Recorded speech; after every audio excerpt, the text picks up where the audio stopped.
Wow, Vinicius জুনিয়রের জোড়া গোল দেখে অবাক হয়ে লাইভে এসে যা বললেন ব্রাজিলের সুপারস্টার নেইমার জুনিয়র।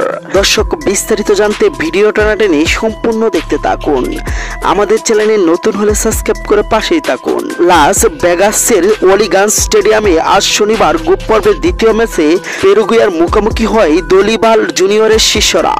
সেখানে জয় ভিন্ন অন্য কিছু ভাবার সুযোগ ছিল না সেলেসাওদের সামনে। কোস্টারিকার বিপক্ষে প্রথম ম্যাচে ড্র করার পর কোপায় টিকে থাকার লড়াইয়ে যা প্রয়োজন ছিল সেটাই পূর্ণ করল বিনি লুকাস পাকুতারা। বিনি জোড়া গোলের অবদান ছাড়াও প্রথম একাদশে সুযোগ পেয়ে গোল করেছেন 20 বছর বয়সী সেবিউ মোরালোরা। পেনাল্টিকে আরো গোল আসে লুকাস পাকুতার পা থেকে। বড় জয়ে ডি গ্রুপের পয়েন্ট টেবিলে 2-এ উঠে গেছেন ব্রাজিল।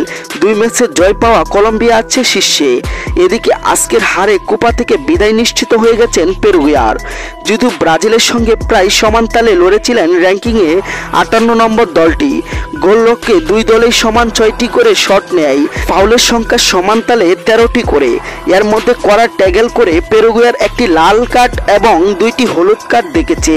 ব্রাজিলের হলুদ কার্ড দেখেছে 3টি।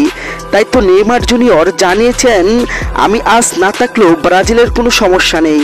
ব্রাজিল আজকে যে খেলা দেখিয়েছে তা অসাধারণ। একটি দলে পরিণত হয়েছে দুর্দান্ত।